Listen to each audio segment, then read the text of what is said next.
Bakit daw ang hina ng cellphone, ng tunog ng cellphone, kapag daw sa output ikinonect or sa main output or sa auxiliary? So, meron kasi nag-comment sa atin at saka yung nagme-message sa atin na ganun daw ang nangyari, mahina raw. Pero pag naka-Bluetooth naman daw, malakas. Kapag naka-direct daw sa amplifier, malakas. Kasi ganito yan, bakit po kayo sa output nagko-connect ng inyong mga cellphone? Gamit yung cord, malamang yan eh. Kahit po sabihin videoke player, cellphone, tablet, laptop, hindi po yan sa output ikinokonek, no? Sa input po yan kinokonek. May mababasa kayo dito kung meron kayong audio mixer ng ganito, kagaya nating ABDO. So meron kayong mababasa input. Doon po yan kinokonek sa input.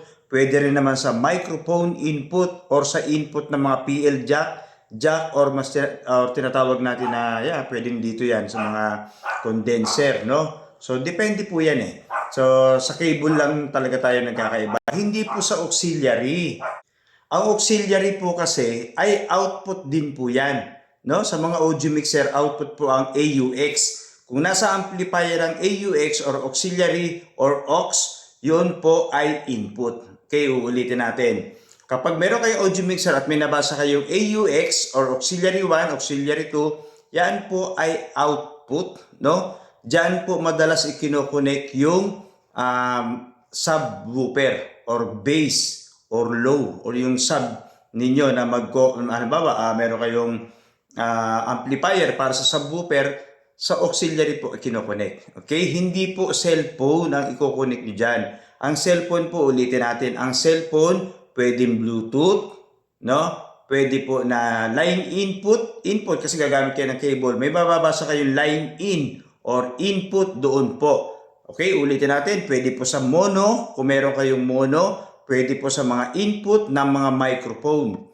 Doon po kayo magkukunin kasi mahina daw sa output. Hindi po talaga halos tutunog yan, no? So, ginawan ko na lang ng video to para yung ibang nagtatanong din, mapanood ninyo to na, ay oo nga, hindi pala doon, no? Sa input po, okay? So, kaya kahit anong volume niyan, hindi talaga lalakas. Kaya nga sabi niya, pag naka-Bluetooth daw, malakas. Kapag naka-direct sa amplifier, malakas. Oh, di ba? Malakas talaga kasi naka-input eh. Tapos sa audio mixer, output. So, okay? Kaya nga may mga tutorial po akong ginawa diyan sa mga nauna kong video. May mga tutorial, panoorin po ninyo. Sabi ng iba, pang elementary lang yan tinuturo mo, no? Yung bang mga, kayo talaga, yung mga basher talaga, walang magawang matino, no? Pero okay yan, kailangan ko yan, basher, no? Yung bang mga elementary, yung mga 7 years old na bata, marunong na ba ng mga algebra yan? Hindi pa. Talagang kailangan mong turuan ng pang-elementary. Ang ibig ko sabihin, yung para sa mga baguhan na talagang wala pang alam, kagaya niya, no? Nagko-connect sila sa output. Kasi nga, marurunong na kayo eh. So, yung mga marurunong na talagang manlalait na yan. Yung iba, hindi naman lahat, no? Yung iba, para sa kanila basic. Yung iba, para sa kanila elementary na. Kaya gano'n na lang sinasabi nila kasi marunong na. Pero samantalang nung araw, wala din namang alam yan, ano? So, kagaya ng tinuturo ko ngayon. So, sa input po kayo magko-connect. Kahit ano pong audio mixer, kahit ano.